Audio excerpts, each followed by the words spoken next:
20h30 à Paris, vous êtes toujours sur France 24. Dans un instant, on va plus loin avec ce soir Patricia Alémonia, grand reporter. Bonsoir à vous. En face de vous, Bruno Darou, chroniqueur international ici à France 24. Bonsoir également. Bonsoir Anthony. La vieille dame atlantique fête ses 75 ans, sommet de l'OTAN à Washington. La guerre en Ukraine et l'aide apportée à Kiev est dans tous les esprits. D'autant plus après les bombardements massifs de ces dernières heures qui ont fait une trentaine de morts. Le maintien prolongé de Gabriel Attal à Matignon irrite le nouveau Front populaire. Arrivé en tête aux législatives, l'Alliance de gauche appelle Emmanuel Macron à se tourner vers elle pour nommer un Premier ministre et former un gouvernement.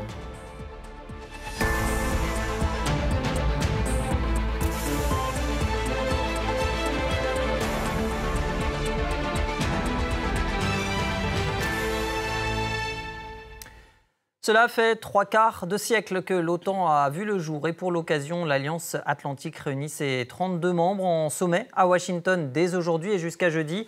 Au cœur des discussions, l'Ukraine, bien évidemment, ses besoins financiers, militaires. Avant de s'intéresser au fond avec nos deux invités, un mot sur la forme, pas celle du sommet, non celle de son hôte, Joe Biden, le président américain qui avait 7 ans lorsque l'OTAN a été créée et dont aujourd'hui les capacités à diriger interroge. On va d'ailleurs prendre le pouls à Washington avec vous. Mathieu Mabin, bonsoir. C'est peu dire que Bonsoir. ces prochaines heures, ces prochains jours, même ces moindres faits et gestes, ces paroles, celles de Joe Biden, seront regardées à la loupe. Oui, c'est un processus qui a commencé en réalité en 2 phases. Ça fait un moment que les observateurs de la vie politique américaine, dont nous sommes, vous et moi, avons commencé à observer Joe Biden et à remarquer quelques-unes de ses défaillances. On ne peut pas se voiler la face, c'est une réalité. Et cela fait un bon moment que dans les rédactions ici aux États-Unis et à Washington en particulier, ces signaux de faiblesse, ces lapsus, ces gaffes, ces chutes font parler les éditorialistes et les rédacteurs. Mais c'est vrai que depuis ce fameux débat de CNN, on a basculé dans autre chose. Un peu comme si le public américain et donc les électeurs américains avaient enfin eu accès, non pas à une réalité qui leur a été cachée, puisque ces défaillances de Joe Biden faisaient déjà un peu parler sur les réseaux sociaux, étaient utilisées par les équipes de campagne de Donald Trump et tout ce que l'Amérique compte de militants républicains. Mais on a quand même la sensation que cette prise de conscience de la masse des électeurs a finalement désinhibé, libéré la parole des politiques et a commencé par le camp démocrate. Et c'est bien cette première digue qui a cédé dans les minutes, en réalité, qui ont suivi le débat, cette première digue des parlementaires démocrates de la Chambre des représentants qui ont commencé à émettre des doutes, cette fois au grand jour, non pas pour défier le commandeur en chef, mais bel et bien pour qu'un questionnement soit désormais autorisé, puisqu'il faut bien le dire, y compris dans certaines rédactions, et on pense notamment au New York Times, au Washington Post et celle de CNN, le sujet de la santé du président n'était pas totalement tabou, mais le premier qui aurait pris l'initiative de parler aurait très probablement pu le regretter, comme cela est déjà arrivé, notamment à la rédaction du New York Times, on s'en souvient, lors du mandat précédent. Maintenant, ce qui est certain, c'est que le débat est ouvert, ça, on ne reviendra pas dessus. Les échéances qui attendent Joe Biden, et notamment les moments où il va devoir s'exprimer en public et devant accessoirement 32 chefs d'État pour ce sommet de l'OTAN que vous venez d'évoquer, eh bien c'est maintenant. Et effectivement, plus un pas sans être scruté, observé, plus une déclaration qui ne sera pas scrupuleusement analysée comme elle l'était auparavant, mais je dirais encore plus et surtout avec un enjeu beaucoup plus important, celui du maintien ou non de Joe Biden dans cette campagne présidentielle. Merci beaucoup Mathieu Mabin depuis Washington. Patrice, il n'y a pas le droit à l'erreur, Joe Biden, on ne lui pardonnera aucun faux pas ces prochaines Oui, Mathieu vient très bien de l'expliquer. Joe Biden pensait en plus que ce sommet de l'OTAN, cet anniversaire, ce serait un peu une forme de consécration. Consécration parce qu'effectivement, l'OTAN s'était enrichie de 2 pays, on le sait. Et puis aussi parce qu'il pouvait montrer qu'il avait réuni tous ses alliés autour de lui, qu'il maintenait avec vigueur la défense de l'Ukraine et tout en continuant à s'investir dans l'Indo-Pacifique. Et malheureusement, ce n'est pas comme ça que ça se déroule. Les alliés viennent inquiets. inquiet pour une double raison, effectivement parce que Trump peut l'emporter, et donc on sait très bien les déclarations qu'a fait l'ancien président Trump vis-à-vis de l'OTAN, en disant tous ceux qui n'atteignent pas les 2% du PIB en dépenses pour l'OTAN, je dirais aux Russes d'aller leur régler leur affaire. Enfin, tout ça est connu.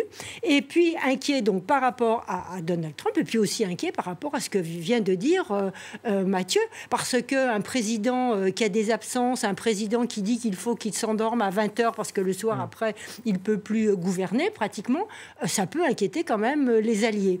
Donc en fait, on n'est pas dans la mort cérébrale que nous avait prédit, annoncé notre président, toujours, excusez-moi, il est toujours... Lui, il reste à son poste. Lui, il reste à son poste, il est peut-être aussi en état de mort cérébrale, on ne le sait pas. Mais enfin, ça n'engage que vous. En tout cas, oui, non, je plaisante. En tout cas, les deux hommes, c'est paradoxal, arrivent affaiblis à l'OTAN.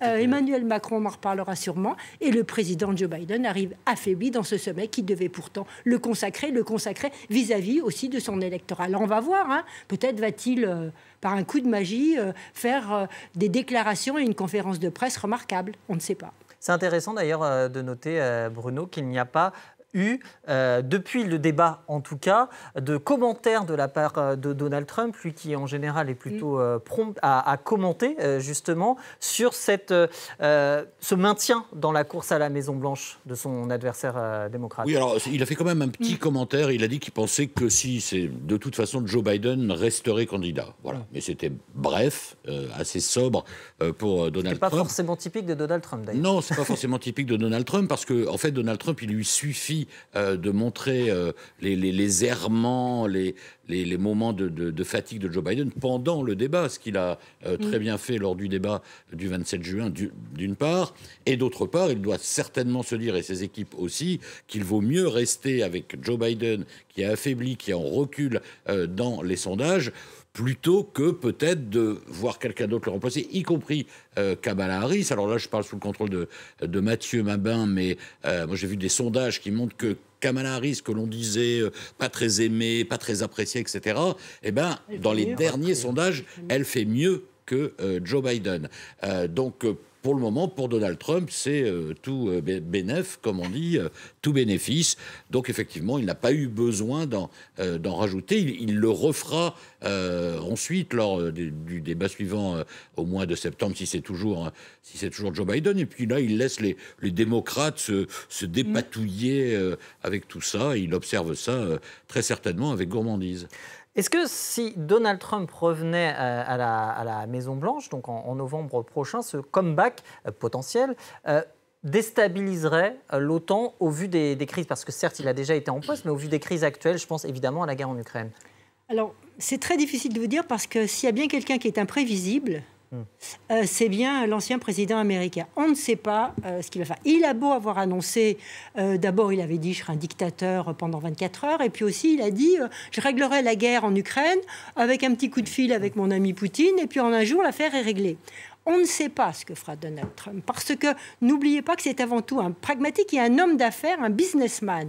Et s'il se dit que, ma foi, pour l'industrie militaire américaine et de l'armement, cette histoire de guerre en Ukraine, ça fait bien l'affaire de l'industrie américaine, ce qui est exact, parce que comme il a fallu augmenter pour faire partie de l'OTAN, vous savez, atteindre ce niveau de 2% du PIB. Les industries militaires européennes, comme on le sait, ne fonctionnaient pas, n'avaient plus de munitions, n'avaient plus de poudre, n'avaient plus rien. Où elles sont allées se fournir pour atteindre et pour augmenter leur capacité militaire? Eh bien, aux États-Unis. Donc, toute cette histoire fait l'affaire des États-Unis. Donc, on ne sait pas ce que Donald Trump fera. Effectivement, il inquiète ses alliés parce que, étant imprévisible, il n'y a rien de pire pour les hommes politiques que de se trouver face à un autre homme politique qui n'est pas prévisible. Et puis on sait, tout comme d'ailleurs Joe Biden, l'obsession de Donald Trump, c'est quand même la Chine. Et donc l'Europe a toujours pour lui été quand même quantité négligeable. Ces discussions, en tout cas ces incertitudes, elles vont occulter clairement le dossier principal, Bruno, qui est l'aide à l'Ukraine. Volodymyr Zelensky est d'ailleurs sur place. Une aide qui ne devrait d'ailleurs plus se faire uniquement sous la tutelle des États-Unis. On se rappelle que ça avait bloqué au Congrès. On a essayé un peu de changer la donne au. Oui, alors c'est pour ça que je ne sais pas si ça va complètement occulter. Je pense qu'il y aura les deux en même temps. Il y aura quand même, voilà, sur la forme, comment Joe Biden va s'exprimer dans quelques heures lors du discours inaugural. Mais là, il aura un prompteur, très certainement. Bien rédigé, surtout, bien. Comment il va s'exprimer lors de la conférence de presse finale jeudi, où il sera tout seul face aux journalistes, sans prompteur. Ce sera là le moment de vérité pour lui. Mais ça ne veut pas dire quand même que les dossiers de fond vont être totalement occultés, notamment le dossier ukrainien. Et effectivement, on verra ce que ça donne à la sortie. Une des idées de l'administration Biden, très certainement pour le cas où Donald Trump serait élu, c'est de faire prendre en charge par l'OTAN une partie de cette aide militaire qui serait en quelque sorte sécurisée sous le chapeau de l'OTAN, et ce serait plus difficile pour une administration Trump de dire, comme disait Margaret Thatcher, rendez-moi l'argent. On verra, c'est ce qui est sur la table, on verra ce que ça donne à la fin de ce sommet. Et puis, vous parliez de la Chine, juste, c'est quand même un dossier aussi qui est sur la table, parce que les Américains souhaitent, y compris l'administration actuelle, souhaitent que l'OTAN s'occupe certes de l'Europe, et c'est vrai que l'administration Biden prend plus en considération ce qui se passe en Europe, surtout depuis qu'il y a la guerre en Ukraine, mais la Chine est aussi un objectif très important pour l'administration Biden, qui souhaiterait réorienter l'OTAN de l'Atlantique, si je puis dire, vers le Pacifique, et plus précisément la mer de Chine, et ça crée des divisions au sein de l'OTAN. Certains pays, dont la France d'ailleurs, sont opposés à cette évolution. Oui, effectivement, la France, parce qu'il y avait l'idée d'implanter une structure otanienne au Japon, et la France avait dit top, surtout pas. Mais la structure qui est prévue pour effectivement faire en sorte que la guerre en Ukraine continue à être financée, c'est pas complètement par l'OTAN, parce que dans ce cas-là, les Russes diraient c'est une structure à part de l'OTAN qui va remplacer Rammstein, enfin bon, ce qu'on connaît aujourd'hui, et qui serait complètement déconnecté de l'OTAN, tout en étant, c'est un artifice pour ne pas faire en sorte que Vladimir Poutine se serve de ça. Mais j'ai envie d'ajouter juste un point. La France, qui représentait quand même sur un plan militaire et qui représentait pas mal de choses au sein de l'OTAN, malgré tout, eh bien aujourd'hui, avec cette nouvelle organisation politique dont on va parler, eh bien, le nouveau Front populaire, tout le monde n'est pas d'accord sur la participation de la France à l'OTAN et son engagement au sein du nouveau Front populaire. Alors ce sommet, il amorce aussi un remplacement, c'est celui de Jens Stoltenberg, qui sera remplacé par le néerlandais Mark Rutte. Il prendra la relève le 1er octobre. On l'appelle alors soit l'homme qui murmure à l'oreille de Donald Trump, soit aussi Monsieur Téflon. Et du Téflon, ça peut être utile face à Vladimir Poutine, Patricia. Alors, ça peut être utile face à Vladimir Poutine et aussi face à Donald Trump, vis-à-vis des deux. Oui, il est connu pour être l'homme du dialogue, des arrangements. C'est très drôle parce que Rutte, au départ, ne voulait pas du tout entendre parler de politique internationale. Il criait contre la politique internationale. C'était sans intérêt pour son propre pays. Et puis finalement, comme ça a été l'homme des négociations de coalition impossibles dans son pays, pratiquement, eh bien, il a pris l'art de la négociation. Et je pense que l'art de la négociation, vu ce qui risque de se passer, si Donald Trump revient avec Vladimir Poutine qui entend gagner la guerre en Ukraine, on aura besoin de toute sa finesse et de sa subtilité pour essayer d'arrondir les angles. Et puis lors de la négociation, il pourra peut-être parler à l'oreille d'Emmanuel Macron pour lui demander comment... Oui, Jean-Luc Mélenchon. Pour lui dire comment faire en termes de négociation politique, comme ça se passe en France. Ce qui est intéressant, c'est qu'au début, il était très réticent, parce que les Américains l'avaient déjà approché, et puis finalement, il a peut-être senti qu'il allait perdre son poste de Premier ministre, tout d'un coup, il s'est montré... bien plus intéressé par ce poste. Alors, il ne sera pas à Washington, il prend son poste au 1er octobre, mais évidemment, il va suivre ça de très près parce que c'est lui qui sera chargé de mettre en œuvre, de mettre en musique tout ce qui va être décidé à Washington pendant ces 2 jours. Alors, l'aide militaire, l'aide financière à l'Ukraine, on en parlait, c'est évidemment le dossier chaud de ce sommet. L'Ukraine qui attend toujours, d'ailleurs, avec grande impatience ces F-16 et aussi plus de systèmes de défense. Des batteries patriotes. Et les patriotes aussi. Ils en ont 3, je crois, actuellement. Il devrait en arriver d'autres. Les Américains devraient on attend toujours. Et enfin, c'est ce qui va être annoncé. Tu es d'accord voilà, avec moi, parce qu'on dit que Joe Biden doit annoncer des mesures. Zelensky a fait le voyage à Washington. Des choses vont quand même être annoncées de ce point de vue-là, à la fois pour aider l'armée ukrainienne sur le front de l'Est, et puis peut-être pour faire en sorte que les missiles qui sont tirés sur les infrastructures énergétiques et sur les infrastructures civiles, comme malheureusement cet hôpital pour enfants, soient mieux interceptés. Et protéger les F-16. Et protéger les F-16 aussi, oui. Parce que sinon, ils ont déjà attaqué des bases aériennes et détruit des avions, les Russes. Alors on voit évidemment, vous évoquez ce bombardement, enfin ces bombardements, parce que les bombardements massifs attribués à la Russie ont touché effectivement plusieurs villes d'Ukraine, mais le plus lourd tribut a été payé par Kiev et notamment cet hôpital pédiatrique. Alors l'Ukraine qui manque de moyens militaires, mais qui manque aussi d'hommes, et ça malheureusement, l'OTAN ne peut pas faire grand-chose. Ah non, ça, vis-à-vis des hommes... On a vu que la modification de la conscription, ça n'a pas... Non, sur le front, la Russie continue à grignoter tous les jours, quelques mètres par-ci, quelques villages par-là, etc. L'avancée des troupes russes est lente, mais progressive. Et si vous voulez, dans la mesure où les Russes ont le temps pour eux, que ça soit lent, ça leur va très bien. Alors, je pense que les Russes, en même temps, il y a en ce moment, on voit des coups de butoir non-stop, les missiles. Enfin, c'est vrai. Alors, il y a deux raisons à ça. Un, vis-à-vis de l'OTAN qui se réunit, petit message, quand même, c'est nous qui menons la partie. Mais aussi, ils savent très bien que s'il y a les patriotes qui pourraient venir d'Israël avec un détournement des patriotes, de vieux systèmes, plus les patriotes qui viendraient des États-Unis, si la défense antiaérienne se muscle, ils pourront moins. Et si les F-16 arrivent en question, là encore, ça va être rendu plus difficile. Donc, à mon avis, il tape le maximum avant que toutes ces armes arrivent en Ukraine pour marquer des points et pour affaiblir le plus l'Ukraine, avec l'idée que si Trump arrive et si l'Ukraine est très affaiblie, eh bien là, ça en sera à l'heure de vérité. Oui, non, c'est ça. Du côté de Moscou, on se dit que si Trump est élu, lui sera beaucoup plus ouvert à l'idée de négociation. Il l'a dit, il faut négocier, etc. Quitte à ce que ce soit, on spécule, aux conditions russes, c'est-à-dire une capitulation de l'Ukraine et le fait que la Crimée, les 4 régions déjà aux mains des Russes, partent vers la Russie. Seulement, c'est inacceptable pour l'Ukraine. Bon, on n'en est pas là. Alors, un mot avant de passer à notre autre sujet, c'est ce qui attend aussi l'Ukraine, c'est de pouvoir accéder à cette alliance atlantique. Alors ça, c'est sûr que ce n'est pas pour demain. Je voudrais quand même qu'on réécoute ce que disait Jens Stoltenberg, donc l'actuel, jusqu'au 1er octobre, secrétaire général de l'OTAN. C'était le 20 avril 2023 à Kiev. Soyons clairs, la place légitime de l'Ukraine est dans la famille euro-atlantique. La place légitime de l'Ukraine est dans l'OTAN. Et au fil du temps, notre soutien vous aidera à rendre cela possible.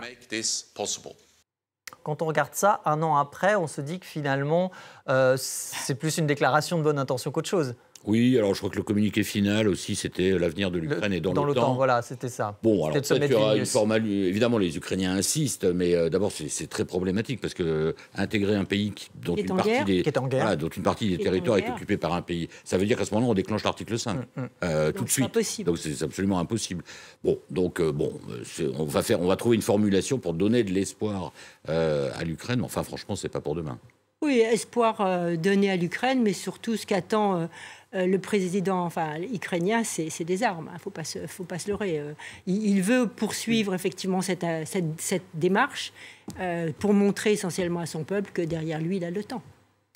Le sommet de l'OTAN auquel se joindra Emmanuel Macron mercredi. Emmanuel Macron qui est bien occupé sur le plan national, 2 jours après le verdict des législatives et ces tractations qui continuent, notamment au sein du nouveau Front populaire qui est arrivé en tête, sans pouvoir gouverner seul. Objectif, la coalition idéale et surtout s'accorder sur le nom du Premier ministre. En attendant, vous le voyez, députés écologistes insoumis, on voyait les socialistes un instant, réélus ou nouvellement élus, ont fait leur entrée au Palais Bourbon.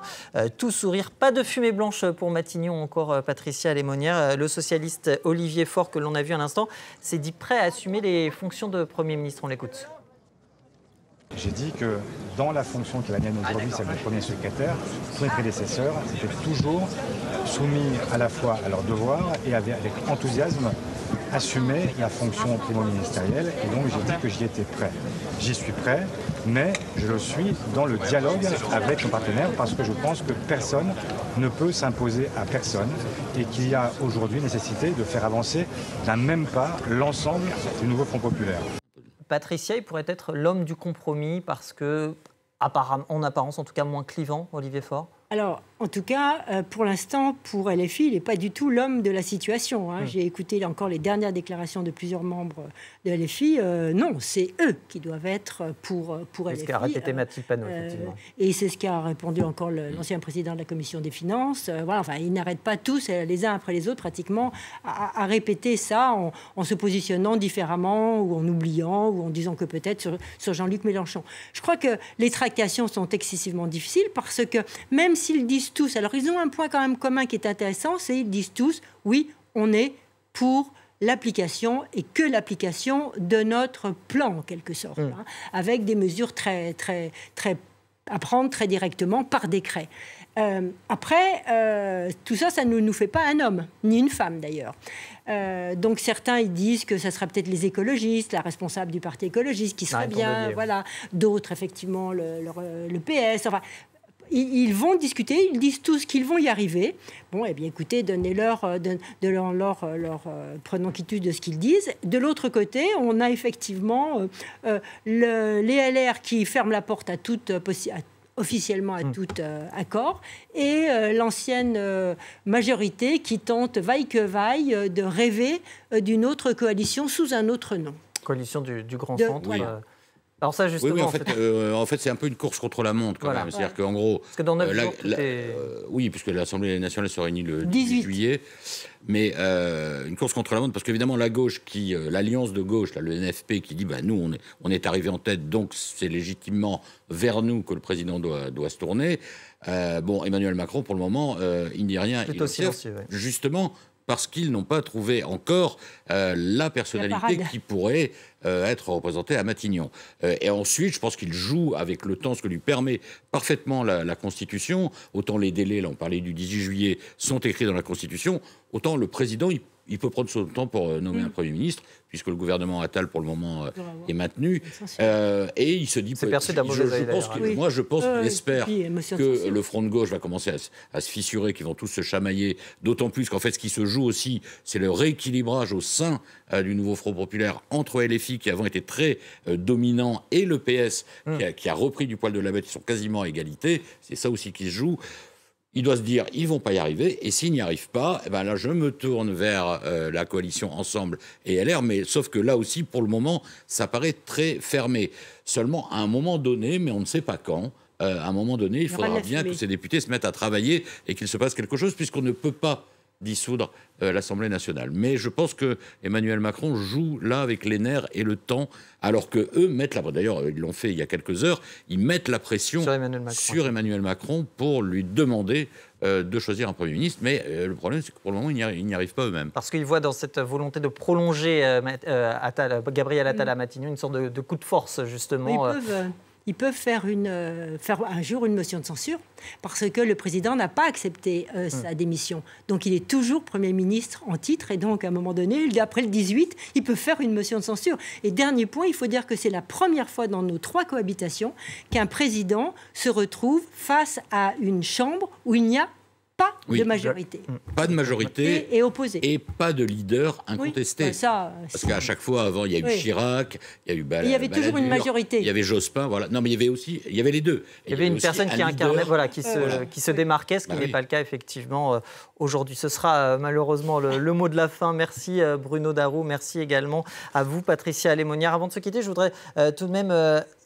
notez votre ouvrage Au cœur du chaos aux éditions Artaud, un livre un peu confession finalement, témoignage, confidence aussi. Vous nous expliquez comment concilier votre métier passion, métier passion, grand reporter, et votre vie de mère, confidence avec votre fille. Je vous le conseille. Merci beaucoup Patricia, merci à vous Bruno, et on se retrouve dans un instant pour la suite de l'essentiel.